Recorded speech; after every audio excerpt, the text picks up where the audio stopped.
transatlantic slave trade before people even landed in America, right? And they were exploited in the same exact way, and some of them got fucked over by the U.S. too. So then you have a ton of people talking about who gets this, what's the basis on you getting it, how connected you have to be. Well, hold on. Listen, you paid for the word. Like, you could slow down. You could use, you could slow down a little bit. You're saying a lot, and the faster you talk, the less that people are going to remember of what you said. And don't interrupt me, Tony. There's a few issues of what you're saying. So how would you decide, well, they would thoughtfully work through that. But some of the things that you didn't mention that I think are big concerns are when you do have like a mixed family, you would have people that are descendants of you may be a descendant of both slave owner and slave. Should that wash itself out? The other thing that I think is interesting is the very people that are asking for it are also taxpayers, and they're the ones that are going to be funding the reparations itself. So there's so many questions, so many pieces of this that to me just make it illogical. But the first and foremost, if you weren't a slave, don't say that you're owed money. Like the idea of usurping the pain of your ancestors. Look, the world's been a brutal place, and a lot of fucking fucked up shit has happened. That doesn't mean that you're owed something. If that's the case, then everybody's ed something. I think if the faster that we can all accept the fact that the world owes us nothing, the better off we're. I think one of the more decent things of reparations I've seen has been the idea of like the proposed tax break for a certain period of time. I think that wasn't too crazy bad of an idea. I think that one was somewhat decent, but I'd have to hear it fleshed out. But I'm gonna say this. Well, tax break. Okay, go ahead. Okay, what's up, Sean? Hey, Tony. Yep. So my thing is like this, right? It's like when it comes to what's owed and what's not, I'm not looking just at the government. I'm looking at the R&R train station, Wells Fargo, different things like that. When it comes to Caribbeans, they got the French and the Kingdom, to the United Kingdom to look at when it comes to that. But the thing is about it is it's not really about what is owed and different things like that. It's about what was held back from these people to build generational wealth with their offseas and different things like that. Because like I said, like you said, Mojo, some people like to bring up Jim Crow and everything else like that, but let's look at Wells Fargo that purposely denied black people from getting loans to build generational wealth and different things like that. Or when they did move to California, they escaped the South and everything. They couldn't get certain jobs, different things like that. So it's not about just the fact of like, oh, the person that's not a descendant. It's about what was held back. And can you say, oh, well, everybody's on the fair, but everyone else on the fair got paid out at the time. We won't be talking about this if the people before just got paid out, period. And Jim Crow and segregation and everything else like that wasn't a part of our history. That was 60 years ago. If any of that was not in place, no one would give a fuck. Because why, after slavery, people got paid out. After they got out, they was able to buy homes. They was able to buy land. They was able to build businesses. Let's not think about the people that had their own towns that got bombed and different things like that, from Tulsa, from different places like that. So it's more than just that. It's the fact that people want to prolong this whole situation. So 100 years from 1960, people want to say, well, that's 100 years ago. We don't care about that. But you still have not fixed the issue, and that's the problem. So, Go ahead. I want to say something real quick. Let me say something real quick. Go ahead, man. Yeah, T.O., appreciate you, man. And Mojo, good to be here. And I'm just going to say, there was that generation of 40 acres in the wheel, for real. Like, my family are homesteaders, 8th generation Americans that immigrated here from Sweden. And when it comes down to just as far as advantages versus disadvantages, that might be an advantage that was given to predominantly white people because black people weren't here early on when that offer was given, and there was definitely just some disproportionate allocations of where you couldn't, even if you had the money to buy a home in a home, like an area that was predominantly white, you couldn't buy it because you were segregated. those are definitely some things that are generationally have gone forward. But when it comes to reparations, the only thing I'm going to say is that you can dig up my great-great-grandparents, and you can't dig mine up because I'm going to file an exemption because nothing in our history, and I have all the checks, receipts, pictures, all the way up to 1600, and actually it's 1648. 1648 my family goes back to, and I have all of it. We never had slaves in my whole entire family's history. So I'm not giving you shit for reparations. That's a point that people gloss over is just how few people had slaves, and so the idea of like crucifying like all of America when that wasn't the practice for most people. Most people did not have slaves, but that doesn't seem to be that doesn't seem to matter. People like Hakima want everyone to be taxed.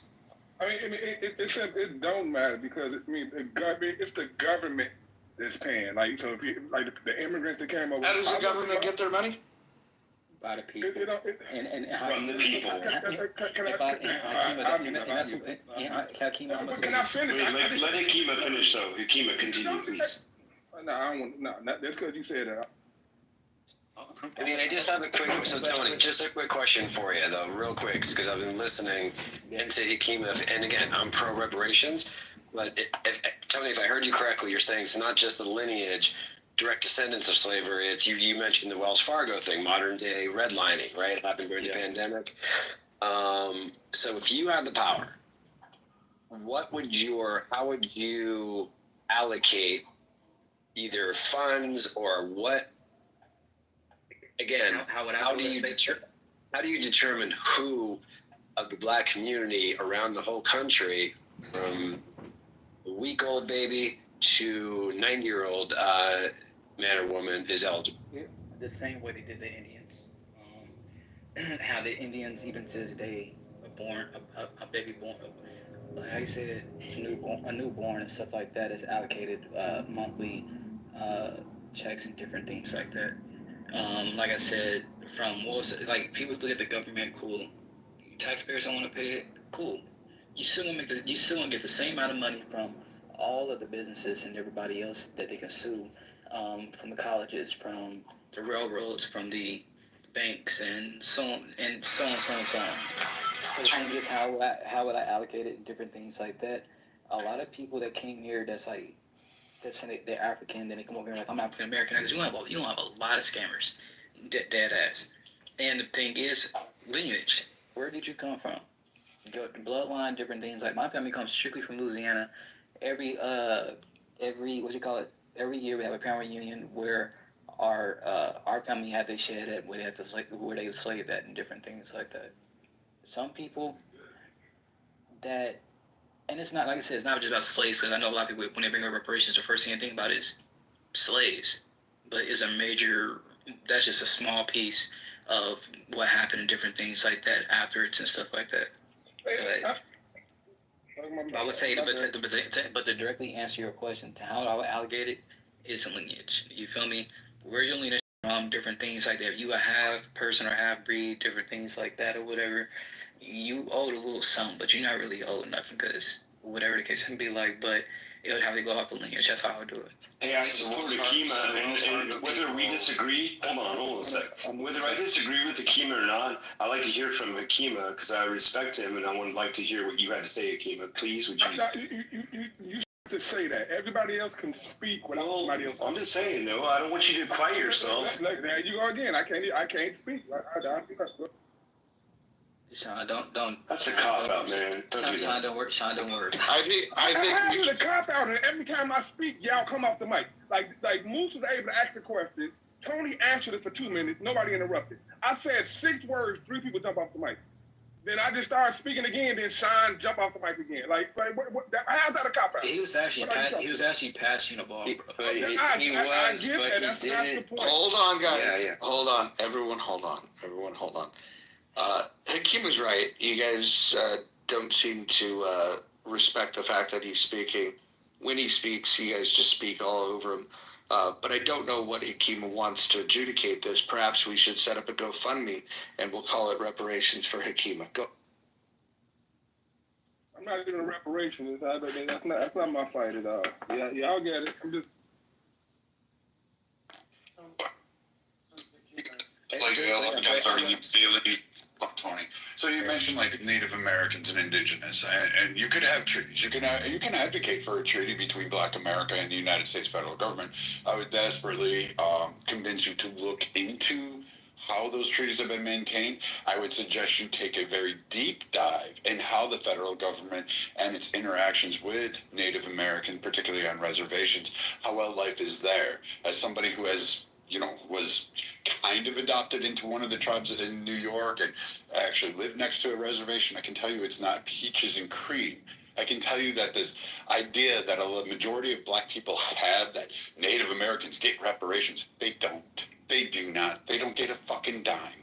This idea that somehow that the government, they just get to go and have money funneled into their coffers and somehow they're rich, they don't. That doesn't exist. They generated the majority of their wealth off of casinos, tobacco, and gas products by selling them on reservations, basically making them able to do a tax-free, duty-free, whatever you want to call it. So they also do crops. They also do mostly tourism and crafts. They have a large area into that. So a lot what I've heard on this app, when they go pro reparations, they'll attack the Native Americans and say this is great. And if you want that kind of relationship, go for it. But I promise you, you will be screaming that it is worse than Jim Crow. I can promise you that. Well, Brad, I'm gonna tell you this. As me as a friend, has a lot of friends that's Native American, strictly Native American. Some have the benefits of what you said, the resorts and different things like that or whatever. And one of my friends named Matt, he actually gets a check from the tribe he's from. Whatever has happened, I didn't ask him long, all these questions and stuff like that. Just like he was brought it up because everyone thinks I'm Native American because the way I look and different things like that. And he would just give me a rundown like he gets $1,000 check every month, no matter what. He's been getting it ever since he was It doesn't come from the U.S. government. The U.S. government is not giving him $1,000. Hold on, Brad. Like you cut me off to say that, and then I'm telling you how it really works. You cut me. You interrupted me. And I'm then sorry. I said I'm sorry. I thought you was done. No, but that's fine. You don't have to argue. I'm just stating fact. That $1,000 that your friend's getting, and all these other incidences and anecdotal stories that will pop magically in the ether on Clubhouse because someone knows somebody somewhere. I'm telling you now, the U.S. government is not funneling fucking money in like that to be able to give everybody $1,000 a month. That's not happening. That's nowhere is that happening. They do get certain benefits, discounts on colleges, because that in part was part of the agreement and one of the conditions. Fuck, Native Americans weren't even recognized as American until 1928 after they won their case after the 14th Amendment was adopted, because guess what? The 14th Amendment didn't apply to them. They weren't considered citizens of the United States. So this idea that people want to target this group seems really weird and wonky to me. And not that I'm giving them a lot of grace either, because a lot of their bullshit kind of goes through as if there were some mystical spiritual connection with the prairie grasses and the buffalo. But that shit, throwing all that fucking shit aside, most of the people do not know how Native Americans, and there is a famous guy, and his name is escaping me. He went to Congress. He testified it before committees. He went around, and he was a Native American, and he told the U.S. government, hey, your Bureau of Indian Affairs, your bureaus that work with us on the treaties, they suck. And I encourage you to actually listen to him about what actually goes on there, how they've gone through periods of starvation. This COVID, Ireland was finally able to pay a debt back to the Cherokee and other tribes, because when they were going through their potato famine and their indentured forced servitude and all their bullshit, Native Americans sent money over. Irish people sent $20 million back to them during COVID because the U.S. government didn't send them fucking funds. So I encourage you to stop using Native Americans, because they will come on this app and tell you you are not what they're, you just don't know what you're talking about with them. No, Brad, I ain't getting any detail about what they get. I know people that get it. Like, I'm not one of those ones that do all that negativity and all that shit like that, right? One, I understand a person like you had to be persuaded to why someone get it. I'm not one of the ones that says you don't have no business on actually saying who are you to say who gets it and who's not. That's not how you get nothing passed. And I think a lot of people that know reparations don't understand that. Some people like to say, who gives you the right to say no? That does not. That's Brad. A person like you, someone tells you that, you're gonna say fuck off. You ain't getting shit now, right or wrong. Huh? You went out. Your phone signed good. DJ, you said what? No one can tell me to do anything I don't want to anymore. Yeah, exactly. So the whole point, exactly. So the thing is, people gotta understand, if you want reparations to pass, you have to get people on your side to understand the reason why. And I understand that. I probably can't convince you because you headstrong, different things like that. You have your point made up, and I respect it. That's all I can do. At the end of the day, what I'm saying is that we would not be having this conversation right now if stuff was fairly done. And we're not bringing up 100, 200 years ago. We're not saying all that. We're saying, even, let's say someone said, fuck reparations after slavery. If black people, our grandmas, you feel me? Not our ancestors, our grandmas have the right to actually go out and actually build generational wealth like your family did, had the option to build generational wealth. I'm not saying you had the generational wealth, but had the option to build it with no red tape or anything like saying you can't do this because you're white. We would not be having this conversation right now. Everybody, if anybody else did, you sound stupid because when I sound stupid, but because everything wasn't paid, but your family had the option to do it. So that's my whole point about it. If you're being stopped from doing something, your skin tone, different things like that, only thing I'm asking for a person like you is to have a heart to understand it. You don't have to agree with it, but understand why people of the other lineage will say, we want some type of repayment of the things that was owed that was never paid. And your stance on it. First and foremost, the amazing amount of reparations and the way the conversation steers in the directions is that they believe that America was the chief purveyor of American chattel slavery. It wasn't even far. They weren't even close. You'd have to go to the Caribbean for those, particularly Brazil, because that overwhelmingly had the highest number of slaves. But what I find fascinating and absolutely destructive is the fact that being on slavery and the way that occurred, and I'm ending the slavery part, is no reparations on this app has ever filed a lawsuit in the world court to go after any of the African nations. None. Absolutely none. There is no ask, there is no direct decree to say, hey, can we actually go after the people who actually sold us? Let's start there. Nope, never did it. Jim Crow laws for those that were directly affected by it, by having to pay a poll tax in order to vote, by having assets and craftsmanship and art and trade and patented inventions stolen from them or just removed by government request or because of the fucking state laws. Absolutely, we can restore those. And we can actually trace those lineages because we have the documentation on who we stole it from and who their ancestors are or their offspring are.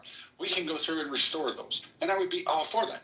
Do we have the ability to sit there and correct from World War II and actually pass on when this Democrat Senator Rankin, who got it passed so that the GI benefits would be determined on a state level, and then we're able to deny black people.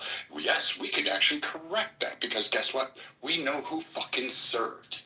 And we can directly pay those families the compensation that was owed, plus interest if you want to, and plus a penalty for just being fucking a shitty government at that time. I'm okay with that. And we can pay those individuals or those families on a need. We can return artwork. We can actually ask companies saying, hey, technically you never paid this family for a patent. You do need to compensate them for this.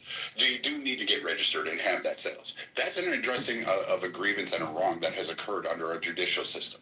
But the blanket idea that black people should just receive a check based on no characteristic other than a point in history and time when a government was shitty to them, and then it's based on their skin color, is absolutely false.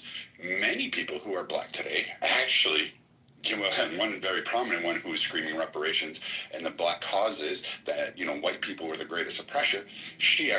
Her family came on the fucking Mayflower and landed on Plymouth Rock. So that's a little hard for a lot of people to swallow. Hey, the other factor is Kima, you complained when people interrupt you. I didn't land yet. And you keep going further and further down this hole, and you start looking at it. You can cite the Homestead Act, you can cite redlining, but what black people do when they talk about reparations is they leave off massive other demographics, such as fucking women, half of the nation. You don't account for the Irish, you don't account for the Jewish, you don't account for the Italians, you don't account for the Polish, you don't account for any of the Asians. We literally had an anti-Asian, anti-China immigration policy, and we made fucking Jim Crow for Asians, and you never hear Asian people speak about it. You never hear it hit the front lines. You never hear them discuss it. And we did fucking horrific shit to them. We did it to a whole bunch of groups. But black people actually the misnomer of thinking that they can just go, I'm black, I deserve a check for no other reason, and actually cannot apply any context other than we were slaves and we were forced through Jim Crow. That's the only argument you had, and it's not enough. I just want to say one thing, bro. I just want to say one thing. There's to clear some of for Brad to talk about go after the African countries. None of the African countries they existed back then. So to talk about going after Nigeria or Ghana or any of the West African countries, it's impossible because they did not exist back then. Okay, Hikima, to your point, none of the slave owners that owned slaves, the 5% of the population that owned slaves, nobody is alive today. So why wouldn't you go after those? The United States government is still alive. The United States government is still alive today. So there you go. That didn't enslave people. Hold on, Brad, you might be right, but I'm gonna tell you who was alive. He's probably still alive. Possibly your grandparents or your ancestors or one of your older cousins that watch a hanging or a skinning. The Confederate government does no longer exist. And you know, Tony, yeah. You made some very good arguments, and I understand it. And it's the problem is it's based on some hypotheticals. If we had been given what we should have been given, then we would have been in a better place today. Therefore, we feel that we are owed money. And I get that. That's not a bad argument. However, I like to do math. So if we look at the civil rights and war on poverty programs that began in the 1960s, the general number is $20 trillion was spent on it. Now, ignoring the fact that when those were signed into law, I think it was Lyndon Johnson was surrounded by black people. So clearly these were programs that were made for black people. But as has been argued on Clubhouse many times, well, those benefited mostly white, poor women. So if we take that and say, okay, only 13% of the black, only 13% of that went to black people because black people are 13% of the population. That's still $2.6 trillion. Jewish people got $30 billion after World War II. That was their reparations. So I don't think, even if you want to say, okay, that's a little high, I still think $2 trillion in reparations certainly is on par with what other groups have gotten. But putting that aside, let's go to the hypothetical and the cost of freedom, what it costs the U.S. government. Let's say hypothetically, at the time of the when the southern states seceded from the Union, the North said, hey, you know what? We're good. You want to keep slavery? Go ahead. We're not going to get involved. We're going to split the United States. What would have happened? Hypothetically? Well, hypothetically, I think slavery eventually would have ended. But there's 350,000 white men whose ancestors would have been alive today. How much do black people owe them? And what price are you going to put on that? So I think we can all go into hypotheticals here, but ultimately, the way I view this is simple. At a certain point, correctly so, black people were unfairly treated. But at a certain point, the assistance that comes from other white people through the government in the form of taxes and other legislation has got to end. And I think we are seeing the end of that. And I view the whole discussion of reparations as a desperate attempt to keep that money flowing. And it's got to end. And people are getting tired of it. As a philosophical ending point, I'll say read the book Bleak House by Charles Dickens, and you'll understand the psychology of all of this. So let's go back to what Brad was saying. He said something about the different races and different things like that. I think it was called servitude, slavery, or something like that, or whatever I read up on. A lot of people that came here, they was offered to come to America. Come here, work for 10 years, you're offered land and a house and some other stuff. I can't remember exactly what it was. I know that's just the main part I remember. They was actually offered something. Now let's go to the Japanese and people like that, how they was treated, different things like that. And when those in the South, if you was not pure European blood, you was treated fucked up. Period. You feel me? Now, those same people that left the South, that went to New York, West Coast, other areas like that, they try to act like the white people. They was doing way worse than the fucking white people that was doing to people in the South. Well, not to hang in the shot. Let me take that back. That's way too much to say. But in the West Coast and different things, like there was no free spot for black people to live and actually grow something, period. You went to the West Coast, you was getting kicked out of neighborhoods by Asian people, Hispanic people, Armenians, and different shit like that. Don't know if y'all know that. It's still like that to this day. New York, I can't speak for New York because I haven't did too much history search on New York, and I never really talk about something I do not know nothing about. That's just not me. Now, Alan, everything you were saying, different things like that, I hear you, I understand you, and different things like that. I just don't 100% agree with saying nothing is old and different things like that.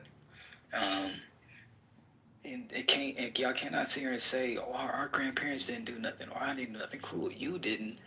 But guarantee any of your cousins that's anybody that's between 8 to 100 years old, not 100%, they watch hanging. They watched something that was totally fucking against humane and said nothing about it. Only a few people that was older came out and spoke on it and said, at that point in time, it was a different way of thinking. I changed how I thought. Who said that? The owner of the Cowboys. We're not going to sit here and look at all these photos of hangings and skinnings and a picnic, pick a nigga, and different things like that happened in the 1930s and 40s and the 50s and 60s and shit like that. So, y'all gonna have this, like, I don't give a cool, but also lets me know that you have no heart. It also lets So that's it. We didn't say anything. Can I get in on this since this is He answered, Brad. I'll be quick. The fact that we didn't say anything, you have no idea what people said.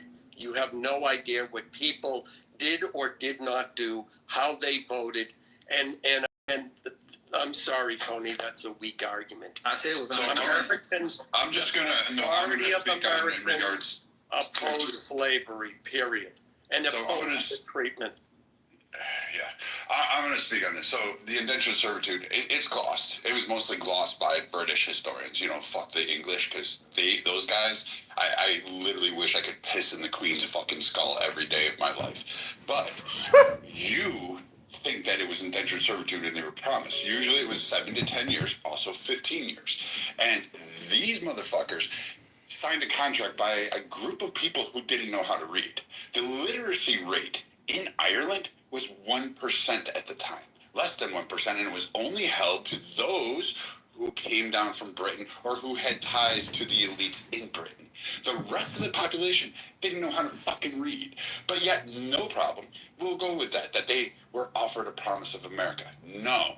They were offered the promise to get off the land, which was actually given to people who aligned with England's interests. So all of the colonialism and all the bullshit that every other country experienced around the world under England's issues, they first tried out in Ireland. That was the testing ground for all of this shit. So those Irish people were gathered up. Children were taken to the tune of 500,000 at a time, put on these things called coffin ships, and these little boxes that they were allowed to stand in, which were no bigger than, guess what, a fucking coffin. And then they had to sail the months-long voyage across the North Atlantic, which is fucking precarious in its own right, and go and land in a shore and be fucking treated there. They didn't even know if they were actually going to America, because at the same time, guess what? They were also sent to the Caribbean, which is why you have such deep Irish roots or Irish DNA throughout the Caribbean, because guess what? They had to work in the sun and the sugarcane fields as well. Or they were sent to Australia, or they were sent to the continent of Africa to work under the British Empire. This is why Irish people and Irish DNA is so proliferated around the world, is because they were literally kidnapped and sent around the world. And as far as like the potato famine that people want to bring up, they had a blight of potatoes, but it wasn't the food source that was primarily the cause of it. What was the issue of it was that Britain, when there was plenty of food in Ireland at the time of the potato famine, was actually taking all that food and hoarding it up. So when other nations knew of Ireland's struggles, such as the Native Americans in the United States, Middle Easterns, King of Spain, and they tried to send food stores to Ireland to save starving people because they're on an island, they were blocked by, guess who? The twat waffles, buck teeth, fucking red coat, fucking wannabe, pompous ass, inbreded cyst of fucking humanity, the English. So those fucking cock waffles were nothing more than just a parasite on it. And yes, they were conquering. They did a lot of conquering shit. Hats off to them for doing it. The redcoats, blah, blah, blah, blah. But you know what? Fuck them. I don't really care if you dropped a nuke and fucking on Princess Diana's grave, I would do a Irish jig. I don't have any love. And then as far as indentured servitude in America, you would actually be found surprised, because it was more of like a weird parole system, that if Irish indentured servitude was able to meet the terms of their conditions, all the owner had to do was say, well, they owe me a penny, or they owe me a pound of extra, or I had to do this, or they violated some other thing, and they just had to make it up. And so these people were indentured servitudes for a lot longer than you'd like to think. And usually they were released when they were well past the age where they could keep up with the younger ones. So yes, black slaves were treated, but so were white people. And I suggest you read a little bit more about what was called white cargo back then and actually understand it. And then you can fast forward to where we have slavery that has existed in history. And you don't hear me crying about it. And as far as redlining goes, that people bring up all the time, again, you forget that women were redlined, Jewish people, Black, Hispanic, Irish, all of these people were redlined. We have a whole demographic of it. We literally have this whole system in place where people are like, nah, we're going to redline whole groups. And banks could do that shit. But the only time that you hear about it is, again, when a black person says, we were redlined. But no other groups are sitting there going, yeah, we were redlined too, but somehow we beat that shit. We just decided to build another time. I don't know, but Brad, you realize... Yeah, so again, I didn't cut you off with your rant, so you can... I thought you was almost done, my bad. And when we go to Jim Crow era, I would say anybody directly affected, we owe reparations to. What you are accounting for is, again, a blanket thing due to the fact that everybody sold probably some member in your family a long time ago that you have no recollection of, no historical evidence of, and nothing to actually present. Somebody's going to say, hey, here you go, this happened. There's a lot of shit that happened in the world. And a lot of you have this whole notion that we can't go over to Africa and sue them. We can't sue this because they weren't nations back then. Well, you know what? The U.S. government wasn't the same then either. I mean, we did have a civil war. You don't have the Confederacy to sue. You never sued any of the major holding offices over this. And now all of a sudden you want to do it as a whole.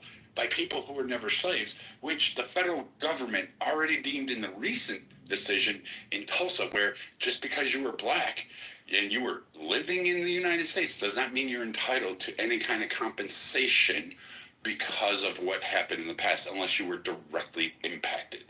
And this needs to be a narrative that is stuck in people's heads. You're not going to get free money. You're not going to find a way to get rich. And you're not going to be able to hustle that way. The best thing I can tell you is go get education, which 22 states offer free college. You can get it a plethora of other ways. There is a ton of grants, scholarships, particularly if you're a woman, gay, fucking left-handed, black, Hispanic, Asian. You can get all of that shit. Non-binary Latino midgets. Latino midgets. You can get all that shit. And you can take it and go build wealth. And oh, by the way, the thing about we weren't able to build systemic wealth, wealth leaves after 3 generations. But guess what else happens? Nobody ever cites the other part of that study. Systemic poverty also leaves after 3 generations. It's a complete lie, Brad. It's a complete lie. Just like how black people didn't know how to read back then, yet the average black person had a full practical understanding of the Bible. I just don't understand why people are going to continue to perpetuate this lie. And to be very honest with you, a lot of black America better be careful when it comes to the question of reparations and following the money, because a lot of said black people were in business with those white slave owners, okay, and slighted a lot of them as they were losing their businesses. So who really owes who what? Hey, Brad, to go back, you realize how you can bring up. Wait, hold on. Before you go, Tony, I want you to make sure. Is anybody that has not had a chance to speak at all want to jump in here? Jason? Yeah, I would appreciate it, yeah. Go for it. Yeah, so I'll just say, I guess one thing I would get from these conversations is what about the British royal family? I mean, it wasn't this United States government that legalized slavery or set it up. You know, it was the British royal family. They're still around. No one says, let's sue the British royal family and various other noble houses. I mean, lots of British people's retirements, people in Scotland and Ireland and all throughout the British Empire, their retirement was based on shares in slaves in the colonies and revenues derived from that. Those estates are still intact. There is actual continuity of government there, and for any nobles that are still around, I mean, they didn't make new nobles after the 1700s, so we're not very many. So you're going to see a lot of these estates, you can trace it right back to the proceeds of slavery. No one really talks about that. I mean, it's not the colonies' fault that there was slavery in the colonies. It's not the U.S. government's fault. And in fact, the U.S. government had to solve that problem and figure out what to do about it. And I don't think, what are we looking at here, 70 or 80 years? I don't think 80 years is such an unreasonable timetable on which to resolve that. Let's say 90 years. I don't think 90 years is so unreasonable.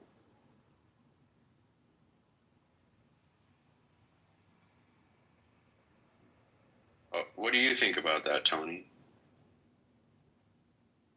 I don't know. I got lost. My bad. I thought you were just talking to Ryan. I thought you were just talking to me. My bad. I was reading something. I was trying to look up something. And see, what part of America would otherwise be responsible for paying reparations for slavery? You think that people in California should have to pay black people in Mississippi reparations? But that's already on the table already. No, that shouldn't be on the table. No, I'm saying like California already got some type of. You didn't listen to what he said, Tony. Thank you. 70% of the landmass wasn't even a part of the United States, even after the United States became a country, and they still had slavery. So again, is Black America knocking on the door of Spain? Is Black America knocking on the door of Portugal? Is Black America knocking on the door of Mexico? The deflection is crazy. No, I'm just asking for consistency. And if we're not going to be consistent, then the whole effort is pointless. But one thing, anybody has look. My thing is like this. I'm not gonna pick and choose who pays and who's not. Whoever has a big part playing in it pays. Period.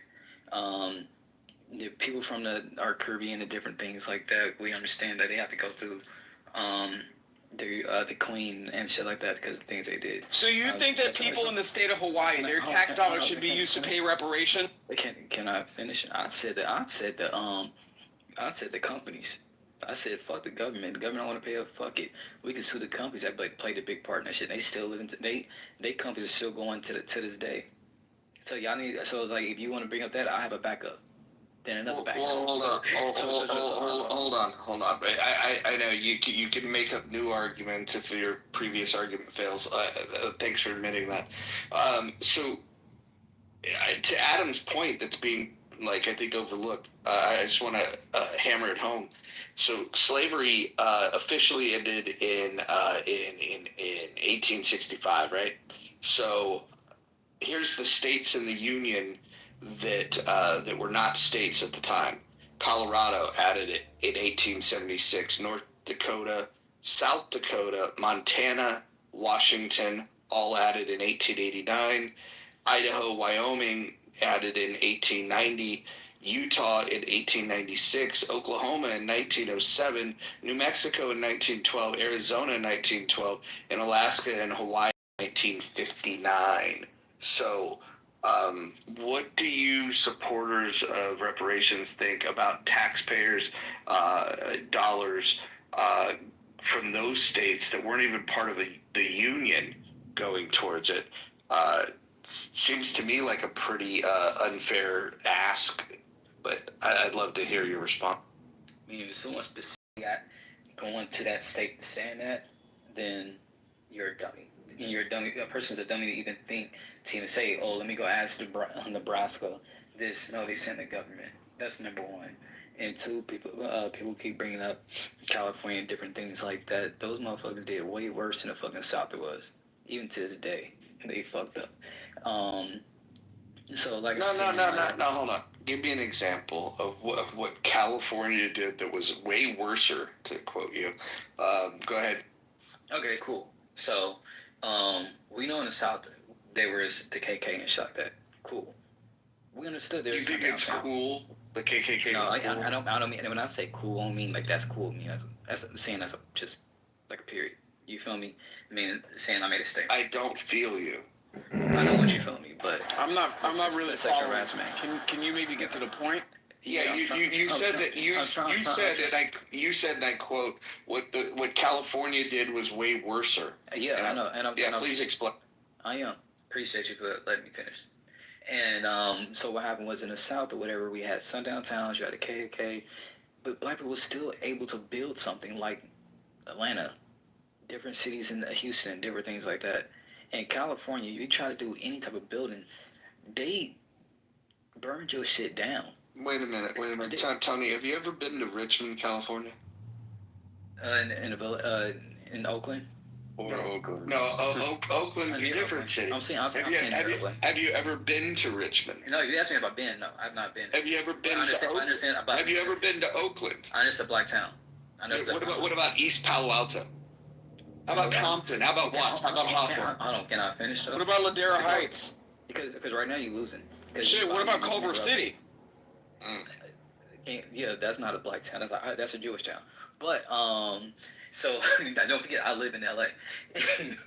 so then like I said, like Compton, any places like that, a lot of business that was going to stuff like that. You understand that they did hire Southern police officers to bring them over there because why black people couldn't really build nothing out there even if they tried to. Okay, so hold on. Hold on. I want you to tell me what California did that was way worser. Your words. What happened in the South? You haven't gotten to the way worser part. Get to the way worser part. They couldn't build nothing in California. White people are complaining about that today. A lot of black people out there are dumb as fuck. Let's be honest. They don't know too much due to the fact that they don't have. Wait a minute. Now you are being the most bigoted person on the stage. Did you literally just say that black people are stupid and don't know too much? To the South, yes. Black people, hold on. According to Tony, black people are stupid and don't know too much. He said they are dumb as fuck and don't know too much. They are dumb as fuck. I mean, if anything, the conditions of California, how they've engaged in institutional racism along his logic, is actually more detrimental to white people today, given the existence of the California Coastal Commission. So, I mean, it's very funny to me how he wants to say that, California was so oppressive towards people of color, and he still can't point to me what color those people were, where they lived, and what specifically happened to them. You're making bits and pieces of sound bites and talking points, and you're not really making an actual point or an argument. I mean, to you, because you're not that bright, but I can just land. And that's not going to work either. But you're not. I'm just letting you know you're not going to get very far doing that. And I'm okay. Because if you didn't comprehend what I said, I just go on mute. I said what I said. If you didn't comprehend, that's okay. You can use big words to try to make it sound I didn't say nothing, but anybody that understands what I said and actually did their research. Tony, the reason you're getting pushback here is because what you said didn't make any sense. We're giving you an opportunity to try to make some. I mean, every time I explain, I get mid cut off. No, you said. I'll repeat what you said. You said what happened in California was way worser than what happened in the South. Build nothing out there. Hold on. And then when I drilled into it, you said that the blacks in California were dumb as fuck. They don't know too much. Honestly, Tony, I think that your talking points are clearly the most anti-black that I've heard on this stage. Well, it seems like Mr. wants to say something, and I guess I would say, Tony, you didn't really answer the question of what California did. I did. You said black people couldn't build anything, but you didn't say what California did that led to that. So what he's referring that led to that is a task force in the county of Los Angeles. Okay, he claims to live in the county of Los Angeles. So next to where Dodger Stadium was built, a lot of that subdivision was cleared out to basically Are you talking about Echo Park? Yes, and then so it was supposed to be dedicated towards affordable housing, and it was repurposed as otherwise. So they put together a task force to investigate potential claims that any people who occupied that region or any of their descendants may have today. None of that had anything to do with black people. Oh, I didn't say anything about that. You did. Sorry. Tony, you're in Hollywood. Are you gay? That's West Hollywood. I'm in Hollywood. That's a big difference. But are you gay? You got East Hollywood, you got West Coast, you got the West Hollywood. That's where the gay people were at. Are you gay? I live where everybody else that's not gay live at. Okay, but are you gay? I am not gay. Okay. You know about West Hollywood? Are you gay? You gonna hang out in one of the little rainbow clubs over there? No, when I went to Hollywood, I would hang out specifically at the Troubadour. That was my hangout. Well, I stay on Vine and Sunset. Have you ever been to the Troubadour? The what? The Troubadour, the most popular club next to the Whiskey in the history of Hollywood or LA in general. Probably have not. No. You've never heard of the Troubadour, and you live in Hollywood. Yeah, I'm there. I've been living here since 2018, so I probably have not heard of it. Jesus Christ. Have you ever heard of the Seventh Veil? No. So you don't know anything about Hollywood. What do you do? Just sit in your house and play video games? No, I just get invited to places. I just go, look at the address, and I show up. This is weird. How is it that somebody that lived in Northern California knows more about your fucking town than you? Because I'm from Texas and you're from California. How long have you been in Hollywood? Since 2018. So you've been there for 7 years, and somebody that's visited there a dozen times knows more about it than you. Dude, that's kind of like one of the most iconic music spots, and I'm not even from California, dude. What are we talking about? I do not know what the Troubadour is. Seventh Veil? I know that's club. No, we were talking about the Troubadour. He was mentioning. Oh, okay. You also mentioned Seventh Veil, and I know that's that's iconic for a different reason. Yeah, Seventh Veil is one of the grimier strip clubs of all time, and the only reason that people might know the name is because Motley Crue sang about. Do they still have the guitars hanging on the wall, or no? The only time I've ever been in the Troubadour, I wasn't looking what was on the walls. I was looking what was 6 inches in front of me. That's fair.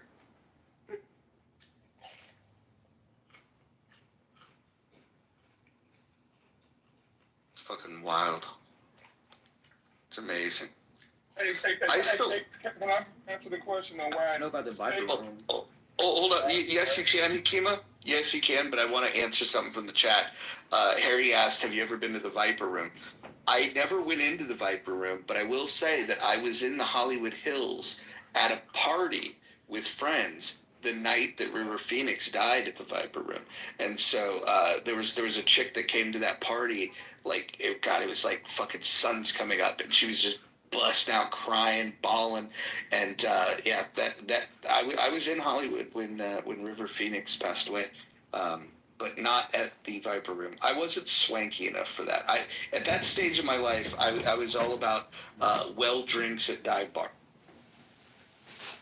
Okay, I want to answer real quick on why the government and not California or not some immigrant who just got here in the 1950s. Why it's the United States government? Because they legalized slavery. They enforce fucking slave laws. They suppress fucking slave revolts. They stole land from blacks after Reconstruction. Then, not to talk about the redlining and the Jim Crow that happened afterwards, all sanctioned by the United States government. So it ain't about what state you live in. My state didn't do this. The government did. If you don't want to be part of the government, you don't want your taxpayer money to pay for it, then leave the fucking country. But that don't change the fact that the government, United States government, owed the debt. Not Mississippi, not Alabama, not Virginia. The United States government. Not Great Britain, not Spain, not fucking Portugal. The United States government owed the debt. The United States government owned slaves? No. Can somebody answer my question? No, it didn't. Okay, so allowing something and being the direct causation of carrying out a traumatic practice are two entirely different things. I don't think the government's responsible for that. Now, if you want to go after those individual slave owners, then I could definitely understand your case. But to go after the federal government for simply allowing something and not owning or engaging in that practice themselves, I feel like that's just inconsistent. You're not really holding the problem accountable. Did you miss the part where I say that they suppressed slave revolts? So when slaves got out of hand, the United States government sent troops in there to... And they suppressed the votes of women for a lot longer period of time in American history. Wait, hold on. Listen, I will never. I'm probably the single greatest abolitionist on this app. My favorite founding father is Thomas Paine, who was an abolitionist before it was cool. But in regards to squashing a slave revolt, if the policy is to allow slaves and the slaves are revolting, wouldn't the common sense thing be that they're going to squash the revolt? Well, yes. Who do you think built the White House? But more narrowly, I don't think what Hakima said is factual. The U.S. government didn't allow slavery.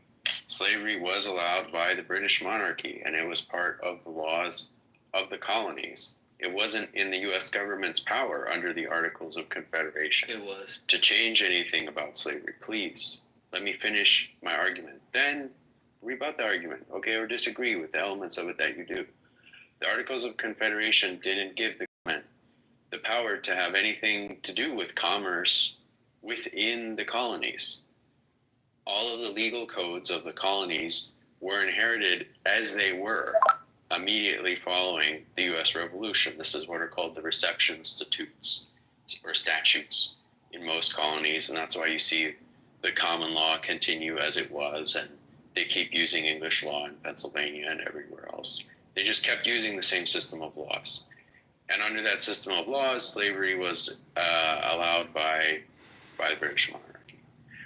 Jim Crow was also never the policy of the U.S. government. It was the policy of states. In many cases, we're talking about what are clearly state policies enforced by the states. The U.S. government was not much involved either in, it didn't write those policies, but also was not involved in enforcing those policies outside of maybe large revolts. You know, for the most part, catching slaves, returning them, everything else, that would be handled by state forces, and it was. So I think there is a kind of category made here.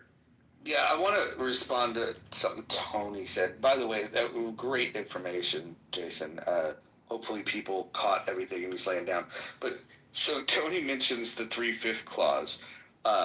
I don't think Tony understands the 3/5 clause. In fact, the people that were opposing slavery did not want slaves to be counted in the census. It was those that wanted the slaves to be counted as a full person. They wanted that in the census so they could then retain them as slaves. So make no mistake about this, Tony.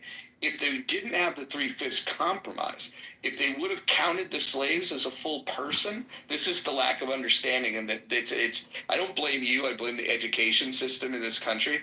If they would have counted blacks as specifically the slaves in the census, slavery would have continued even longer. And so when people mention the 3/5 compromise and they say, "Oh, they only thought we were 3/5 of a human," it is the most ignorant argument, and points to evidence that you know nothing about the issue at all. The other thing that you mentioned that I want to address, because you do bring up some stupid shit, is who built the White House. My guess is you're going to say, and just confirm yes or no, and then I'll continue.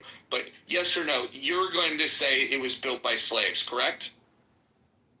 Well, an independent contractor that employed slaves, or that had slaves.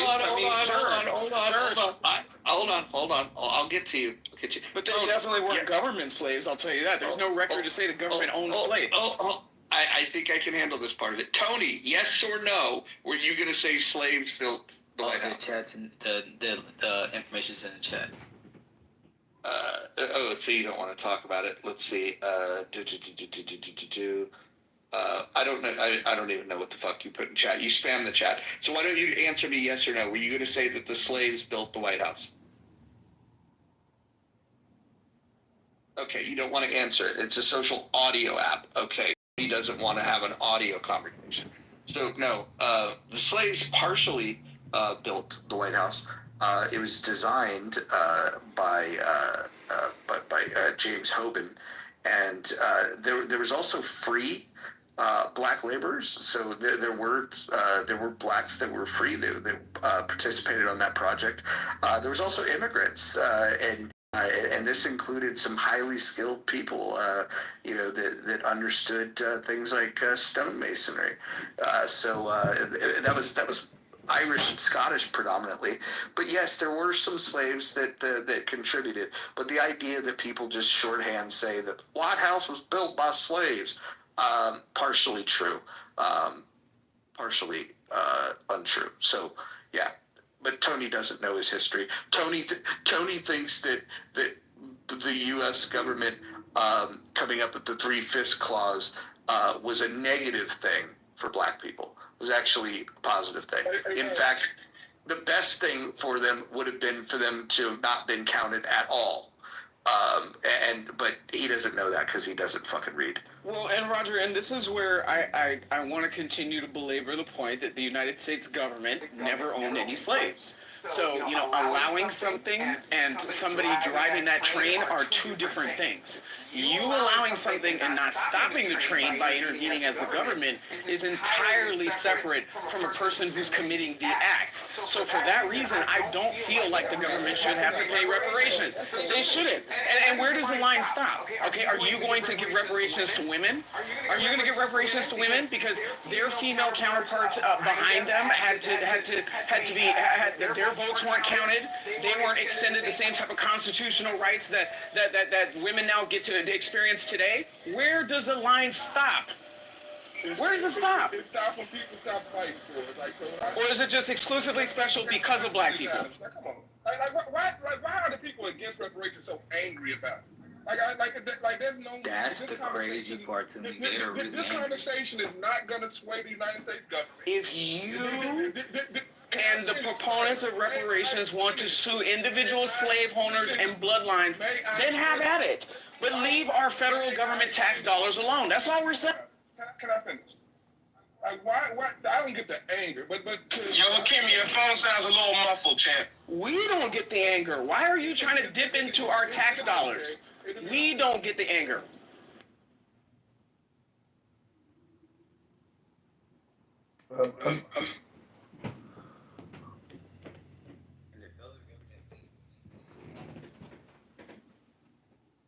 Tony, what do you think about the national debt? If we pay out, and Hakeem, if we pay out reparations to African descendants of slaves here in America, what do you think about the federal debt? How much should we increase the federal debt by? 2 trillion, 5 trillion, 10 trillion, 50 trillion? How many trillions would make you happy? Thank you very much for consideration of this question. No trillion, not a single. Wait, hold on.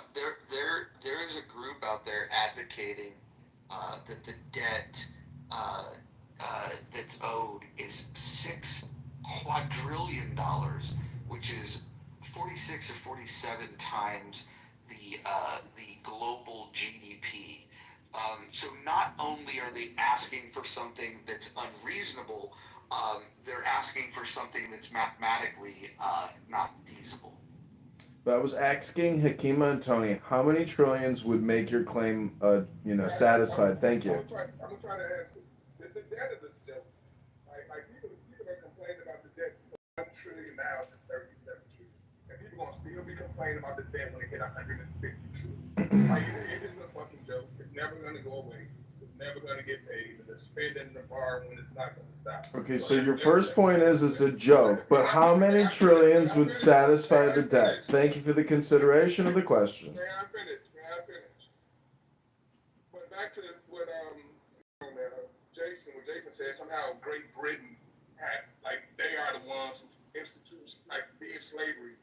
That's the not check. I mean, they was a major role, but they definitely stopped. The War 1812, they definitely came and burnt down the fucking White House. And that's what Tony talked about when the slaves rebuilt it. But how are you blaming the fucking British when you whip their ass in something packet?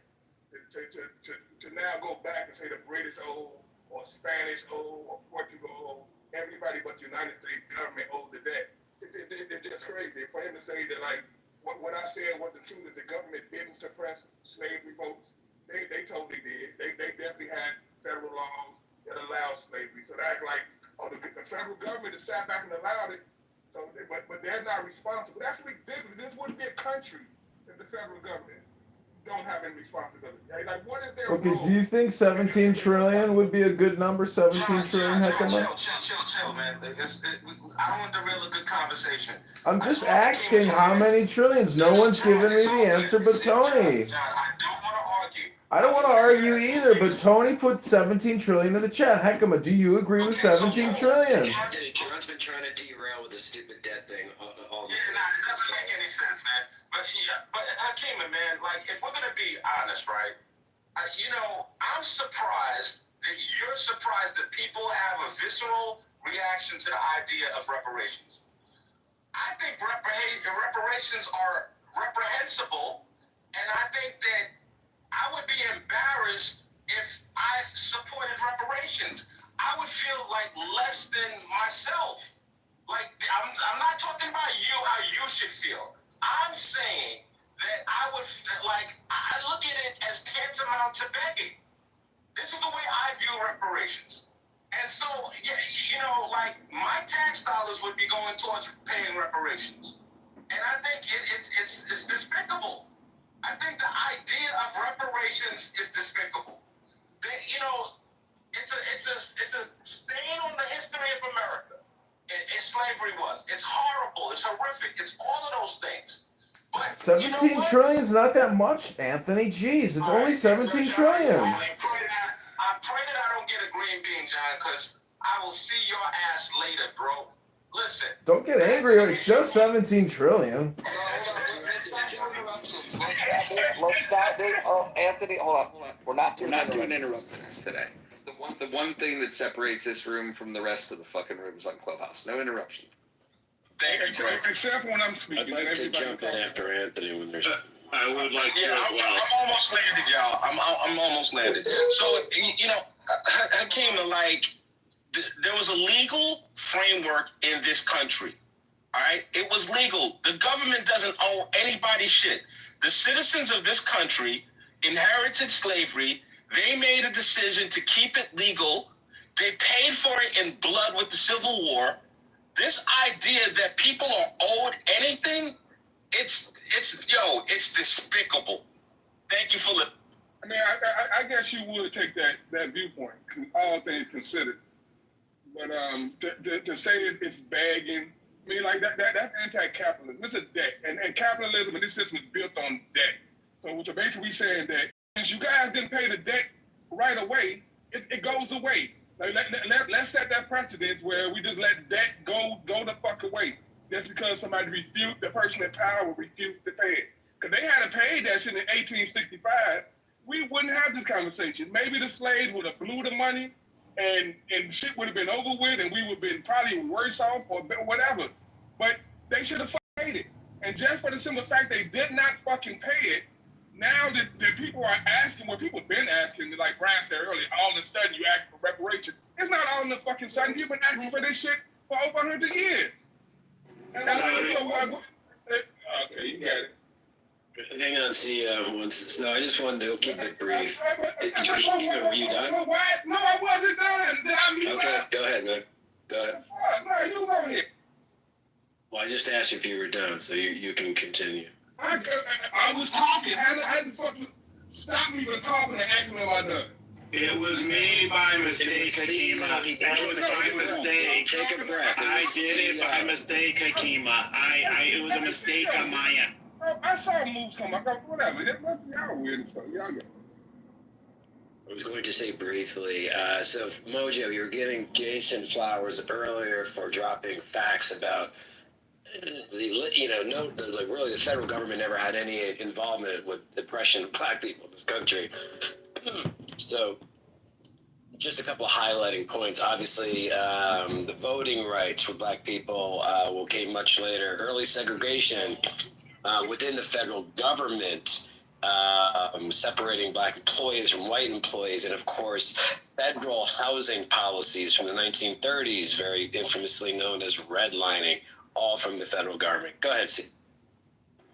Yeah, I mean, so I think it's worth mentioning that if you add up the it depends and the support, it's actually 56% right now. So it's a majority of the room.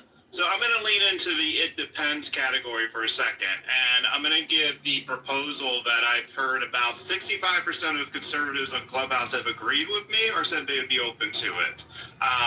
I've never heard Brad or Roger's response to it, though, so I'm going to give it. It goes like this. Jim Crow segregation was federally, legally mandated segregation that shouldn't have happened. There are African Americans still alive today that experienced it. So only that group, which would be people who are 61 years old or older, should receive reparations. That reparations can be based off of the same number that was given to white slave owners for reparations in the 1860s, which was like $370, adjusted for Dow Jones increases over the last 100-something years. So it would come out to about $150,000. The total cost of this would be about $450 billion one time. So what is your thought on that? And again, it's only for people who are alive during Jim Crow segregation, which was sanctioned by the federal government. I think if you were alive and you have a grievance, you have a much better case. I am sympathetic to the reparations that were paid out to Japanese that were interned. My objection to slavery is based on who is complaining about the grievance. If you were not impacted directly, I would not give you a penny. And if the people that are asking to pay are no longer alive, like, look, if the victim and the perpetrator of a crime are both gone, then what we do is we say, wow, that was a tragedy. But if the victim's alive and the perpetrator is alive, I don't see why we wouldn't want to seek justice. Hey, quick question, Rod. Hey, do you think they should have paid it right away, like they promised? Do you think they should have paid it? I think, I'll tell you this, from a practical standpoint, it would have been far fucking cheaper when there was a lot less people to pay, and when it would have just been better. Because think about it this way: once upon a time, 40 acres and a mule, there was 40 acres that you could have gave to each of these folks. There was enough mules to go around. I mean, the 40 acres and a mule thing can't be paid out because we don't have 40 million mules on planet Earth. Like the reality Keep is the is mule. this. Keep the fucking mule. Who fucking Okay, mule? okay, great. What do you want? What do you want in replacement of the mule? You want an EBT card?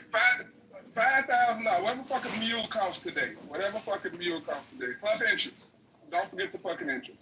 Well, this is the problem. When you start factoring in the interest and you multiply it by 40 million black Americans, that's where you get this absurd number of $6 quadrillion, which averages out to $151 million for every black American. What school you went? You don't multiply by the amount of slaves or the interest is based on the time. No. You're not listening. You're not listening. For somebody who doesn't like being cut off, you just did that to me. So what's fascinating is you didn't listen to what I said. There's a study out there, and there's a group that advocates for this. They calculated the interest based over time, like they calculated the hours that were not paid for labor based on the average wage, and then they collected interest over all this time. That's how they got to the number, and the number was $6 quadrillion. And then they divide the $6 quadrillion by the 40 million blacks that are in this country today, and that's where they get to the number of 151 million. So I don't know what it was. Listen, and if you want to criticize that, don't criticize me. I'm just quoting a group that's advocating for. Yeah, they retarded. That's because like $6 quadrillion, it don't even exist. Yeah, it's 46 times the global GDP.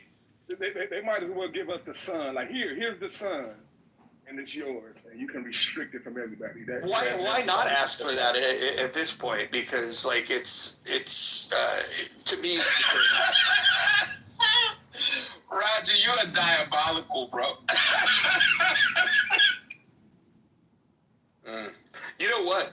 We could probably, when we terraform Mars, we could then maybe adjudicate and say that you can get 40 acres of Mars land.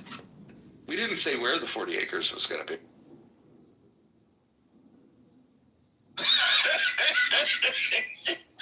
You said, why not ask for the sun?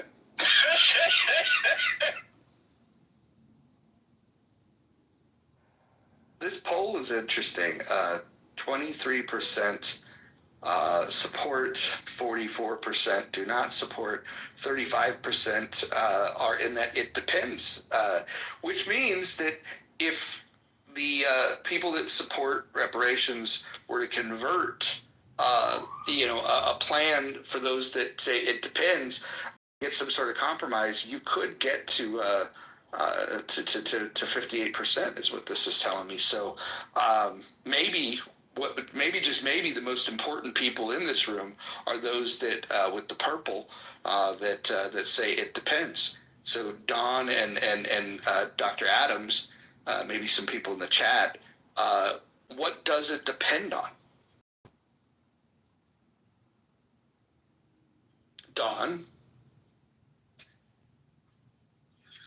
I think that, I don't know, I'm not a reparations expert. I think that there's a lot of factors, and it's just not my expertise. So I don't even get involved in that. That's why I say it depends. I mean, I couldn't even begin to if be for or against, or I don't know. Hey, Ms. Lopez, here's a question for you. Do you think a debt is owed? Let's not to get to the nuance of who owed and from who. Do you think a debt is owed to somebody? Yes, but is this a debt? Or is this something horrible that happened to people? I mean, it's both. I would say it's both. I mean, something horrible happened, and a debt, a repairing of a nation. Hey, that should have been done. She just set a bar though. I like that. Wait, I was gonna say this though. Wait, hold on. What do you mean? She just said a bardo. I'll be understand. It's okay. Roger, that's street vernacular. You know, when somebody says something that's kind of like poetic in a way, the reaction is she set a bar. I think Roger know that part. I think he didn't. Because I missed it also, so I think that's what he meant. But no, I agree to what Roger said a second ago, talking about on the people that depend and stuff like that. A lot of people in America is on that in the middle. But the thing is, when people bring up reparations and stuff like that, people want to attack everybody and say you don't have a say so. And the people that depend, they're gonna say fuck you. You gotta convince people. Like people gotta convince others if you want something done. You can't. Nothing's gonna always depend on just what you feel. Tony, I think a lot of people gotta wake up on that. Tony, I got a question for you. How many slaves do you think there were brought to America? I have to do my research. I'm not one of you. Under 300,000. Yeah. I don't know. One thing, if you realize about anything about me, I'll say logical stuff.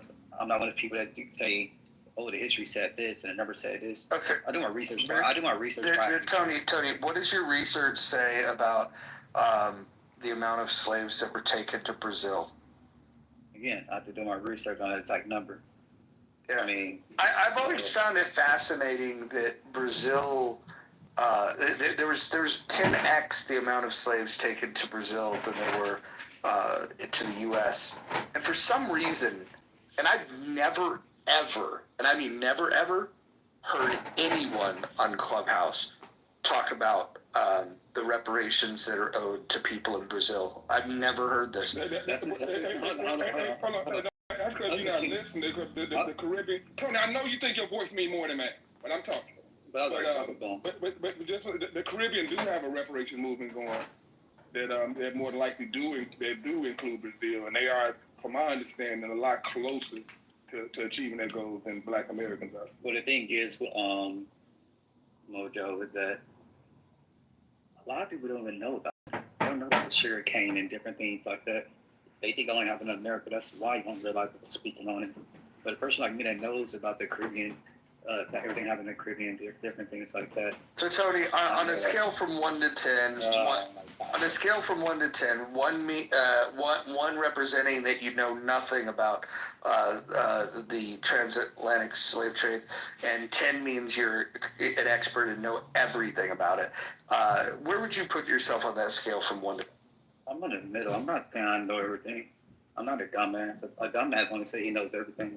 And dumbass is the only person that's making sound they know they talking about. So 1 to 10, where do you rate yourself? I said a 5. A 5. Okay, a 5. Interesting.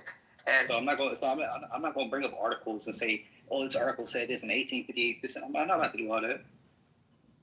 But were you aware that 10 times the amount of slaves were taken to Brazil than the U.S.? The Queen did that, yes. In Spain. I know a little bit about Actually, no, it was Portugal, so I would give you a 4. Okay, well, give me a 4. I was close. 10 times the amount of slaves were taken to Portugal? No, from Portugal to Brazil. From Portugal. Yeah, because you got to realize that over 12 million slaves, from what they say, over 12 million slaves were brought from Africa. 300,000 landed in North America, what we call the United States. Basically, the other almost 12 million landed throughout the Caribbean islands in South and Central America. That was beforehand, right? Before anything, they was just over there in the Caribbean with the sugar canes and stuff like that. Went back to the Queen to get more boats and different things like that, found cotton. Then ran off with the money that they owed the Queen, and that's what started the war with us. And, Can I just point out that I'm really unhappy with this poll feature? The fact that I don't have the option to turn off who said what in this poll, I think it should be anonymous. And I think everyone should write to Paul and Rowan to let them know that that feature needs to be changed. The other thing is the math on here is just not mathing. We've got 3 choices and we've got a total of 102%. I mean, this is basic shit that they can figure. I mean, I don't understand, much about coding, but I feel like I could, with help from ChatGPT, I could code something that adds up numbers. Amen, Mojo. And while we're at it, because it's probably a high school, sorry, Don, I'm going to finish real quick. It's probably a high school coder that they got to do this. They're just throwing paint at the wall. Like, let's charge them $5 thing. Albeit, the whole reason why people vote a lot is to be anonymous. And again, this is the hill I'm going to die on.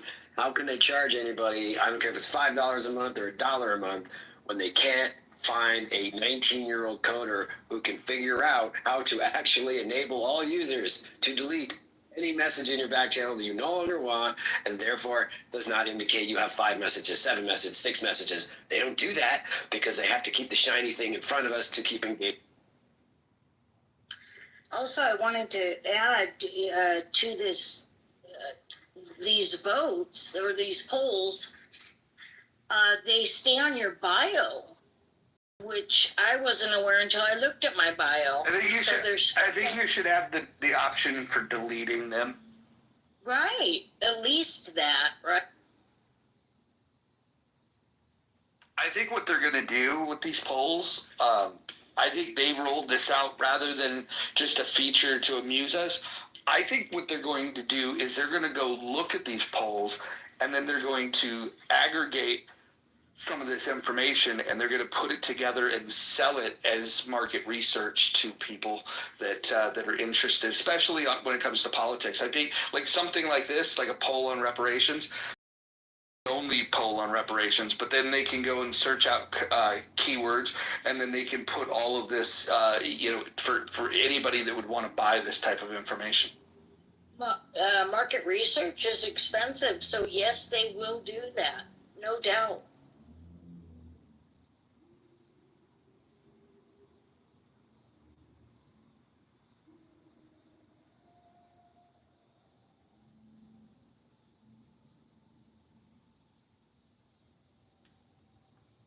Yeah, I like that I have 2 different polls in on my profile that you could see where I've asked about the attractiveness of Monica.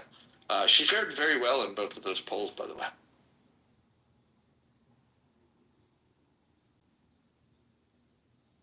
Are we done with reparations? Can we move on? Can we talk about something else? Please. What do you want to talk about, Hakima? Shit, we can talk about toenails. I was just trimming my toenails while I was on mute. Good reminder, I have to get a mani-pedi today. I just got Where do you go to get this done? Do you go somewhere fancy? I have nowhere regular, and I don't get them painted or anything. I just like to get, pampered once in a blue moon. Just your neighborhood spot, it's, I think 17, does this seem crazy? $17 to just get your nails done without getting them painted? Does that seem high? I don't know. Maybe it's a California price. I think that's reasonable. Are they throwing the toes in at that price? Oh, no. So, mani-pedi, again, no paint, no polish, $45 out the door. Yeah, Yeah, that's pretty good. And a good pedicure, they're going to give you the good old fashioned massage down at the calf, all the way up to the calf. It's pretty cool. Yeah, I'm a big believer in getting pampered. When I lived in the Bay Area, I used to drive out to Cupertino from the East Bay to this spot that had, you put your feet in the water and they'd have these fish that would like pull the dead skin off your toes. And I did that like once a month. And then there was a news report that said that place had been closed down because people were getting like infections from it. So, I dodged a bullet. I never got an infection, but I always thought it was cool that you could, pamper yourself with fish.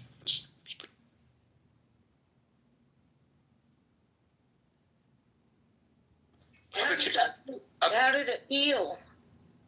Tickled a little bit, but not much, because your feet were like soaking in water, and it just looks weird. But it's the experience. I'm gonna guess Anthony's never had a pedicure.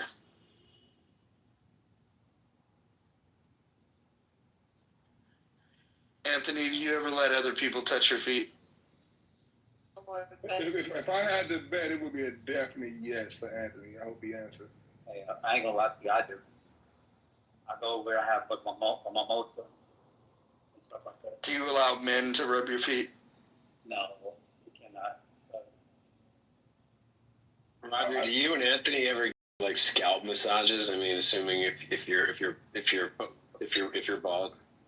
I'm not bald. I got hair. I was asking the bald PTRs. Oh, the bald PTR. Oh, okay.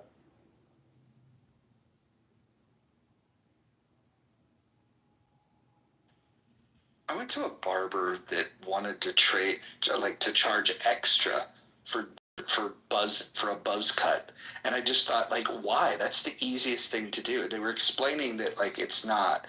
In order to make sure you get every hair, it's actually more tedious. I don't buy that, because I used to be able to shave my head. Yeah, I could shave my head myself. Like, I was pretty good at doing that. I keep my hair. Every now and again, I let a little straggler pop up, but I like to keep it down to the skin. That's bullshit. I've been doing hair since '92, and I'll tell you, that is bullshit.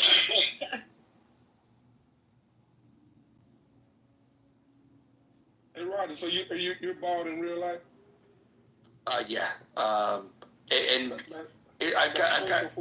I've got a little bit of a problem with the hairline on the top. It's funny. I've got like the hair up front, but I'm developing this like center of the head baldness thing, and it's not bald. It's just thin, and so sometimes I'll grow it out and then just wear hats. But like I just don't like the hairline. Typically, I take it all down. In the wintertime, I might go with like a like a mid skid fade, and let some hair persist on the top, just because it keeps you a little warmer. Yeah, I wore a bald head all through the '90s when I was as a teen. I wore a bald head, but now I got dreads. I might be going back bald again because my dreads so long that they pulling on my dreads, so it's thinning my scalp out. So I might just cut it all off.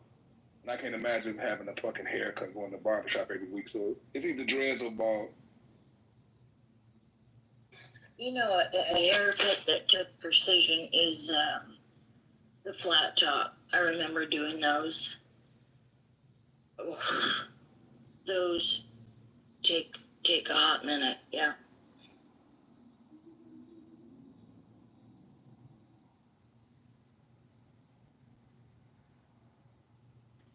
I wish I could. I wish I had some hair, more hair on the top. I would do a mullet. I think soccer players have brought mullets back, and they look very stylish if done correctly. Any of you fans of mullet? No, I used to cut my ex's hair in a mullet, but the hair in the back was super long to the middle of the back, and the sides were clippered a number 3, and it went into a flat top on the top. It was a really cool cut, and that was a bitchin' haircut because it was styled, but I can't stand it.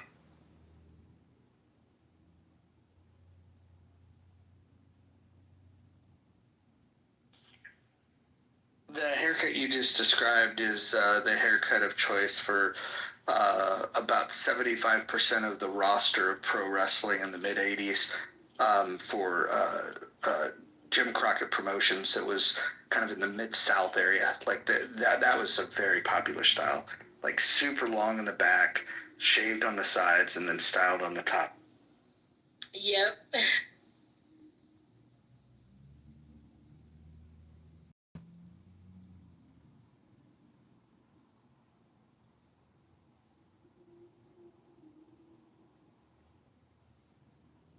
I Cats are growing tail though. I'm trying to bring that back. That was a big thing when I was younger.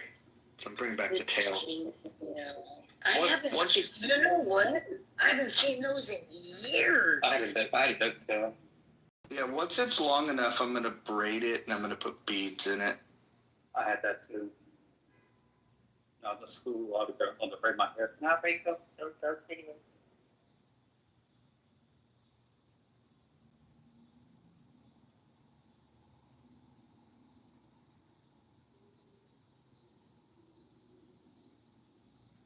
Yeah, I like to close these polls after they get 100 votes, but it's been a slow day on Clubhouse, so I don't know if we're going to get to 100 votes here. Those of you in the chat that are not voting, shame on you. Yeah, I think everyone in the chat should vote. And let's see where you're at on that.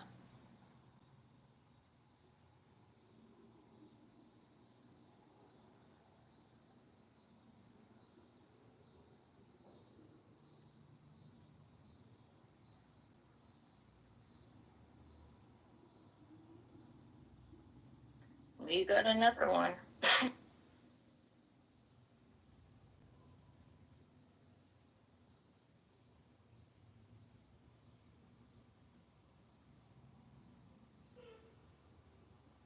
I was surprised to see that the U.S. has paid reparations. I put it in the chat. I put the paragraphs in the chat. 2 different cities for wrongdoings, or like the Tuskegee Airmen, things like that. The crimes, but I don't know how this is going to go. I have no idea. The legalities and the amounts and everything. No idea. I mean, it seems like something that is on the face of it, it's just completely illegitimate, the idea of reparations for slavery. And what it really indicates is like some sentiment against what the law or the government are really supposed to be about. Like, they're not about doing good, okay, or being fair in the most generic sense. There is space for other people in society to do that. They're about addressing wrongs that have some kind of legal, we have some kind of legal basis for addressing those wrongs. And slavery is never going to come under that. You know, it just can never come under it. It's just complete. Both because it was legal and because it was legalized by the government we inherited it from.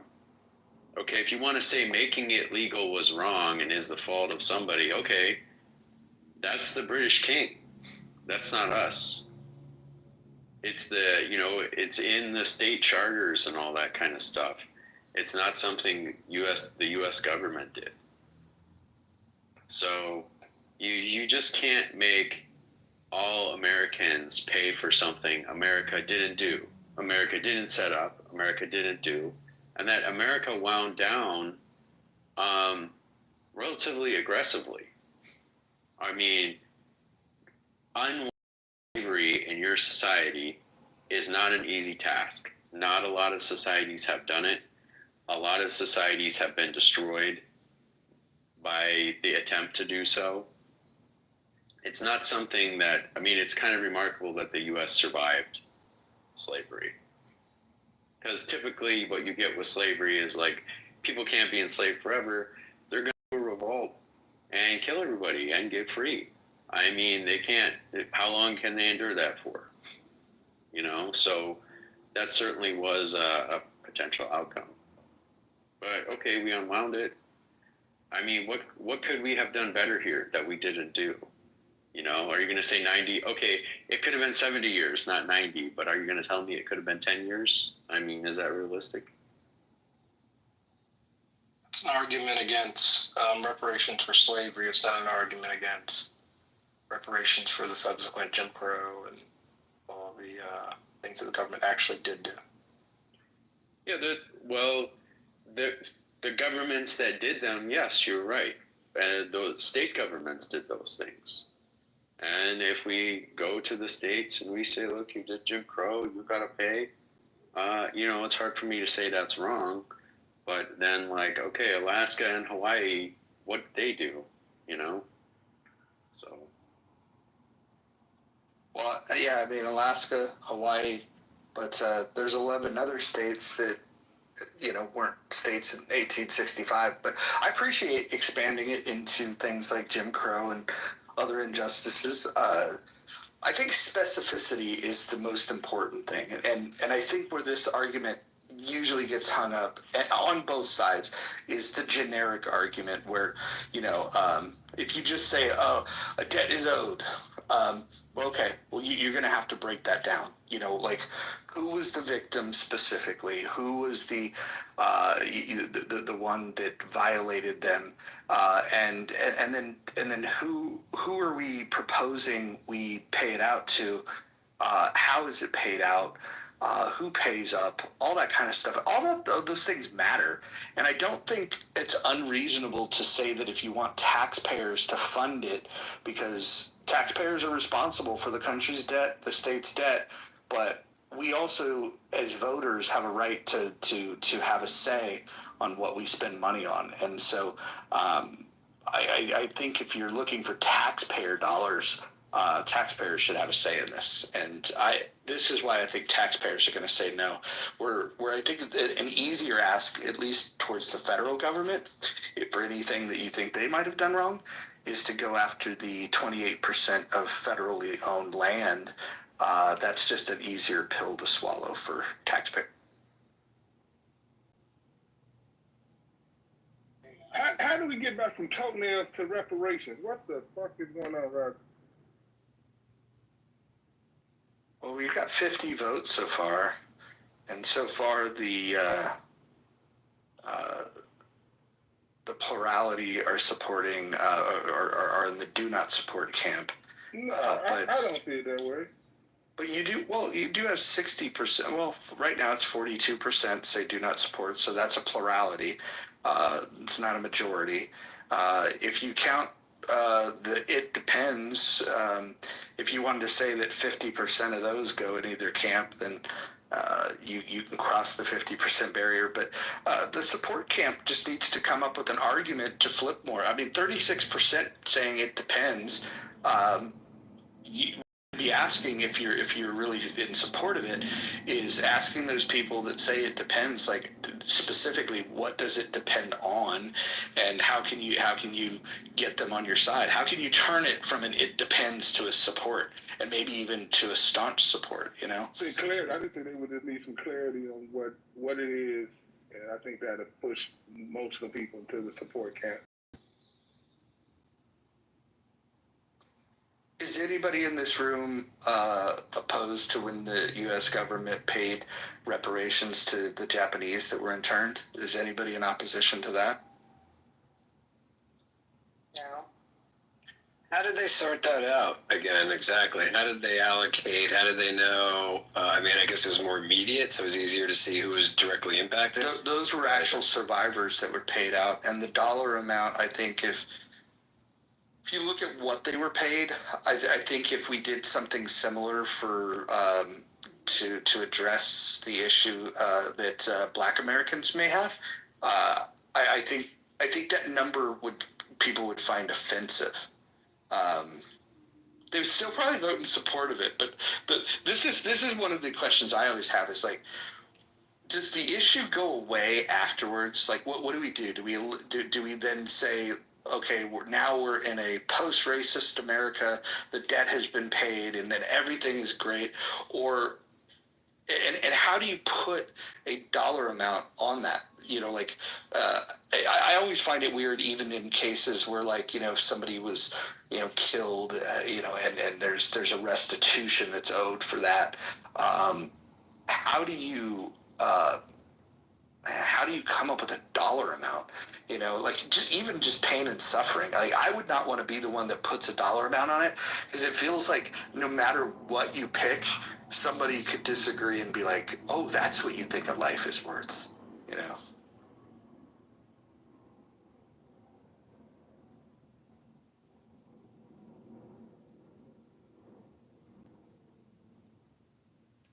I mean, it won't go away, even with Japanese people, right?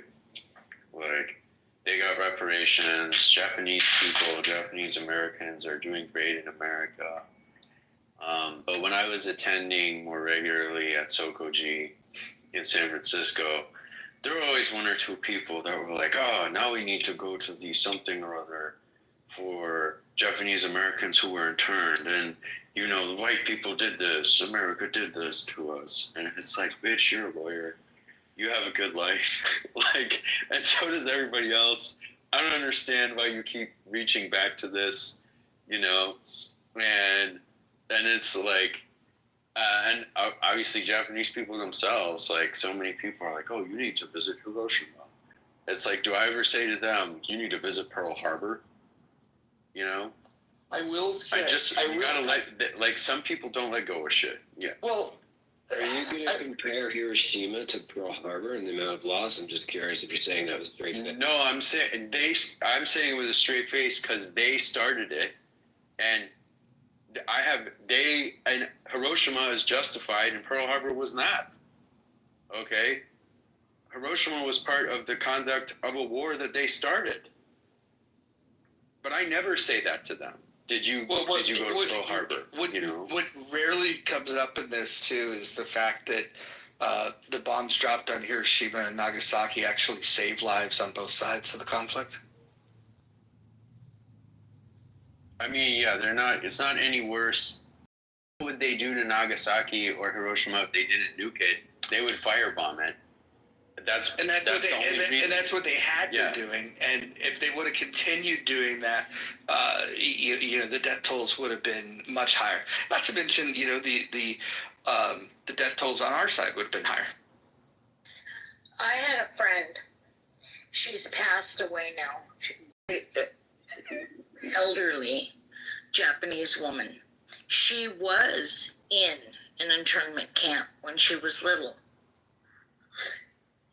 And she does not have a negative, any negative memories about it whatsoever. She did not have when she spoke about it. And she actually says she was treated fairly well. So, and her family was treated fairly well, and everyone around her fairly well. She didn't see any horrors, thank God. But so, I mean, that's one perspective, but she's gone now. I will say this, and I say this as an American, I say this as a Zionist, that there is a weird difference that when people talk about, like, let's say the Holocaust versus slavery, where and I'm not saying you should compare the two, but when we talk about them,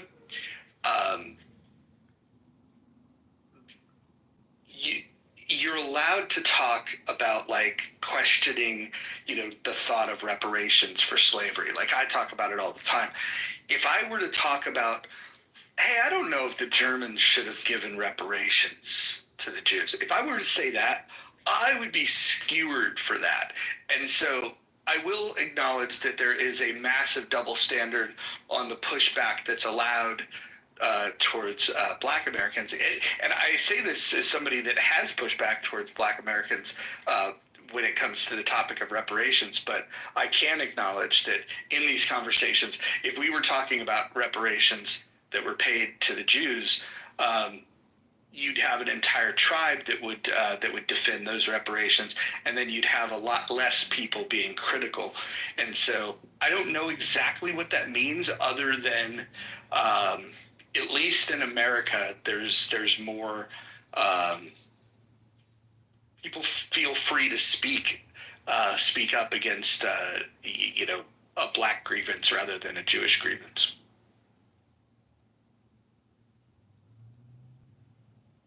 Do you see that differently? I mean, I agree on some level, only in that I think the Holocaust attracts far more extreme views. Because on the one hand, there are people who would crucify you or skewer you for saying maybe Germany should not have paid reparations. But there are also people who will tell you, well, it wasn't 6 million. Auschwitz was actually a nice place, right? I don't see people going around saying slavery didn't happen, or slavery was actually good, or, well, once in a while you do see those people. But it's far less common,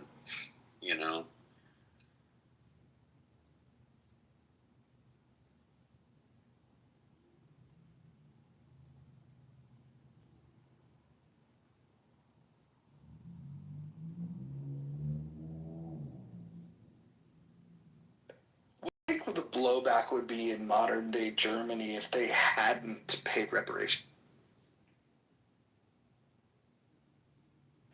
Wow. What would they even think about that? Maybe now, because of Gaza, there would be a strong contingent because of the pro-Islamism basically in Europe. There would be a strong contingent opposing reparations to Israel. Or they would try to put earmarks on them with condition.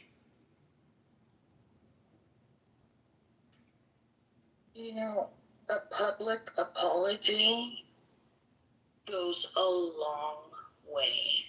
I'll just say that. Does it though? I believe it does. For some it does. For some it's meaningful, right? Recognition. For some it's just like, fuck, they could have just said that.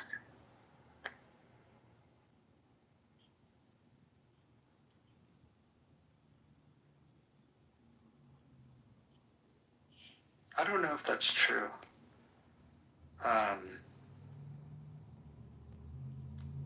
So I'm looking this up. So Bill Clinton expressed regret over slavery and America's role in the transatlantic slave. It's just quotes. Going back to a time before we were even a nation, European Americans received the fruits of the slave trade, and we were wrong for that.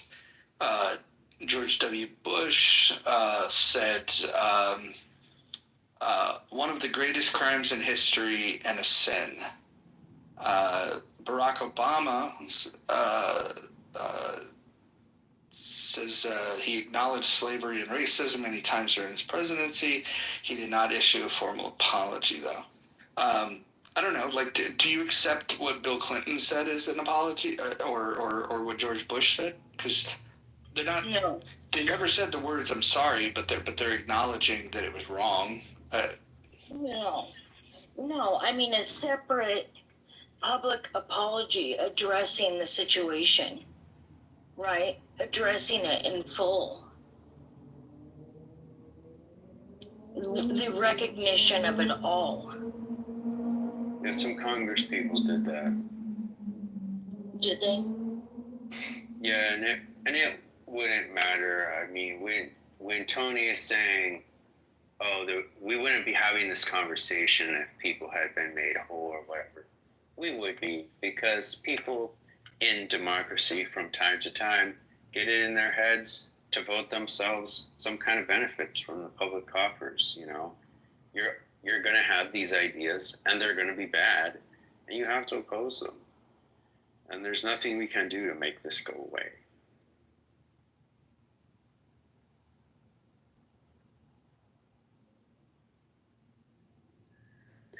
In 100 years, there will still be black people saying, I should have got reparations. Just hopefully fewer people will listen to them. There will still be white guys in the middle of nowhere in America talking about how we've got to kick all the non-whites out. But hopefully fewer people will listen to them, because none of this is going away. In a few hundred years, there will be no one left that is white or black without being mixed. Everyone's going to be mixed in a few hundred years. Climate change will wipe out humans. We're going to be replaced by AI. I mean, everyone is pretty mixed now. People don't. I don't know if people will move all over the country in such a way that there will be still relatively distinct populations. In particularly more rural parts of the country, you have people who are super white and you have people who are very black and going back a long ways.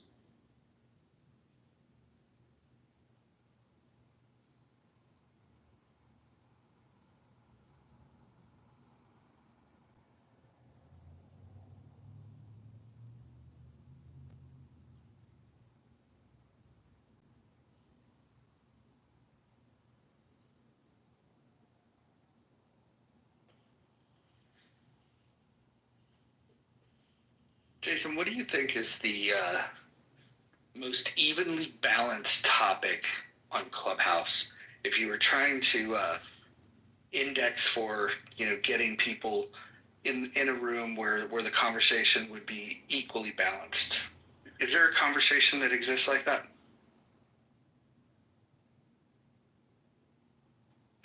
Well, I'm having a hard time articulating balanced. Does it mean like you would get roughly the equal populations on both sides of the issue? Does it mean you would get relatively calm, balanced discussion?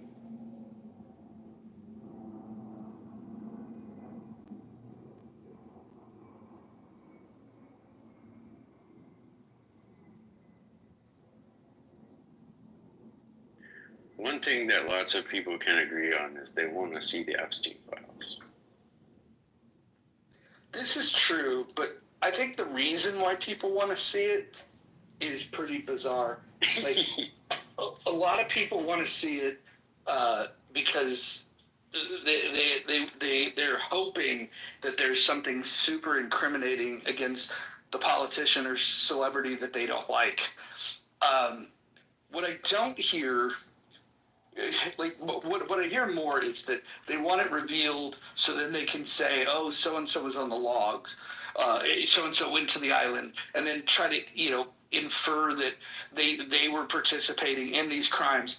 What I'm not hearing a lot of is an effort to really figure out the entire network that allowed for this to happen, where they're finding these young women or men, and maybe ending the entire criminal syndicate that allowed for that to happen, because we can't possibly believe that Epstein did this in a bubble, right? And the fact that there were so many rich, powerful people associated with Epstein, I think it's going to be difficult to get prosecutions, but I think it's worthwhile to do that. And I wish that people were at least thinking about the victims that were here. But it sounds like what they're more interested in is being able to fucking make a movie later on down the line on, can you believe that President so-and-so or this captain of industry did these things? Like zero focus from what I've seen on the victims themselves.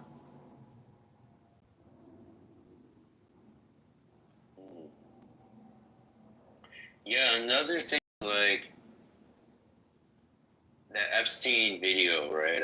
I mean, CBS did some coverage of it, and for once I was like, this is some biased nonsense. Like, they just did some balanced and factually oriented coverage. And they're like, look, you can't see the staircase in this video. So no, you don't know if anybody went up there or not, There's a few other things they looked at. I mean, that shit's fascinating. And the hard reality is we're not going to find out the truth. Maybe no one will find it out. Certainly none of us alive today will be around when the truth surfaces. And that's a sad thing. It's just like JFK, MLK, some of these things do not get revealed.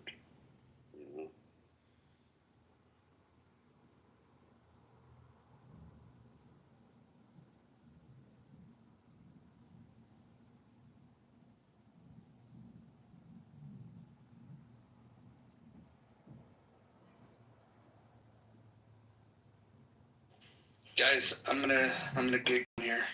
We'll talk later. Okay. Have a good day. Have a good day. Ciao.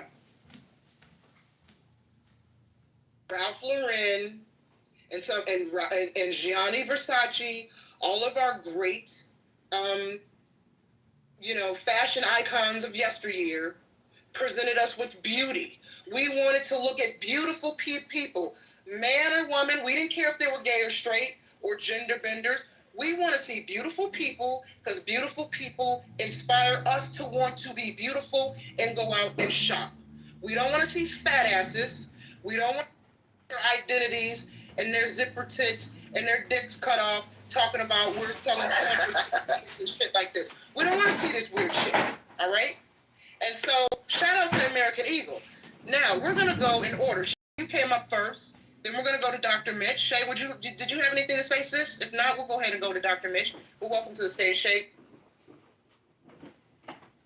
Great fucking room. Thank you, Lex. Welcome to the room, Lex. Everybody cash in your pink tickets. Go ahead. Yeah, I was commenting on what you were talking about earlier. It's about why this action. In her eyes, the reason why is because we want to punish the population. It means that she doesn't know any other reason, and this is the reason that she was given, and she goes to her conclusion based on this. And this is why I wanted to go to the beginning. I don't give a fuck about the framework when she uses wrong words or wrong conclusion based on wrong information. So I want to think. Yeah. But that's what I'm telling you. Like, it's not about whether she has the information or not. I mean, I defend Israel not based off all of the But how can? But it's crazy. But Simon, punishment is about intention. It's like the word murder. If someone is dead and you call it murder, and I call it an accident of self-defense, then it's not about the framework. It is there are facts at the end. And if you're basing your framework, though, that's what I'm trying to explain to you. You're no, it's about facts. If I went, no, but it is about facts. It's not about facts. It is about facts, guys. I'm sorry. It is about facts. If I go and I stab you in the street, if I go and I stab you on the street, hold on. It's about. What you're trying to say. Let me just finish one sentence. Let me just one sentence, and then I will listen.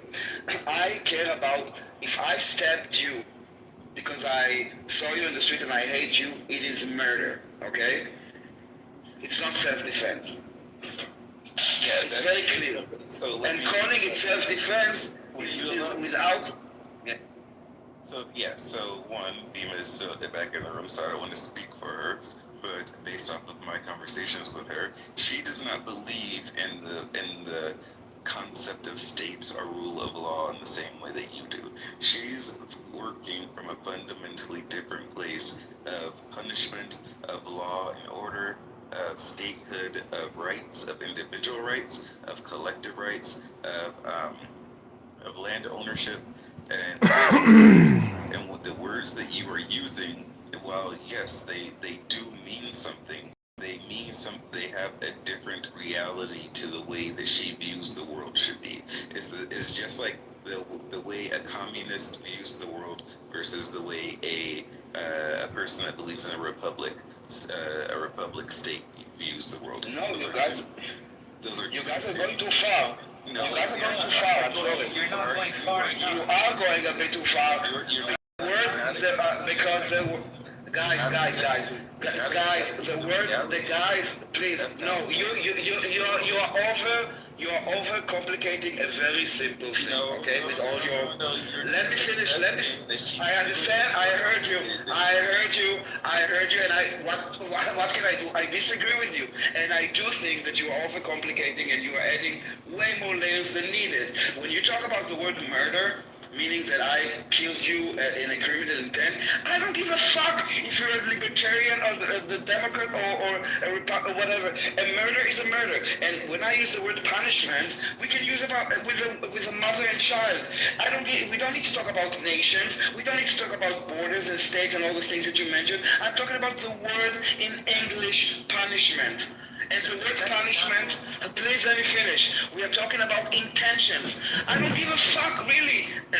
Nations and borders and governments. We're talking about the word punishment. Forget about the law and all that. What does the word punishment mean? And this What is does it why, entail? this is why you can't understand the argument, because you don't even, you can accept the fact that these people, that some people are using, are in an entirely different world of conversation than you are. They're having a fully different conversation than you are having, and you are trying to put a square peg into a round hole. Okay, so let me understand. Are you saying? Let me understand. Are you saying that libertarians, whatever the fuck, when they use the word punishment, they have a different English dictionary than me? And when they use punishment, they don't mean punishment, as I understand it, as you understand it? So what are you talking about? Of course, we have the same language. And the word punishment it's talking about intention. When I punish you, there is a reason why I'm punishing you. And that is the intention. If I'm just beating you up, you wouldn't call it punishment, okay? There is a reason why we have this word. I'm not talking, guys. I'm not sure what you're talking about. I'm talking about English, not frameworks, not word politics. The word punishment, like a mother punishing her child, telling him to stay in the room. Okay, Daniel. The clearest example, like this, is very, very controversial. What I'm about to say, but the clearest example I can give you is the George Floyd's death. You have some people who say, you know, this racist in America murdered George Floyd, blah, blah, blah, blah, blah. And then you have, like, on the opposite side of that, where it's like, well, why should this guy go to jail if everything that this guy did was basically by the book, and everything he did was taught by the police force? So, like, you have two completely different modes of evaluating what happened. This like, Bima is basically evaluating it from her framework. Like, if you were to ask me about the George Floyd, I might have a radically different opinion than someone else who has a completely different framework of the events that happened, everything. The events happened. It is what it is. The facts are on the ground. How you evaluate those facts, though, might be completely different, and that's what I'm trying to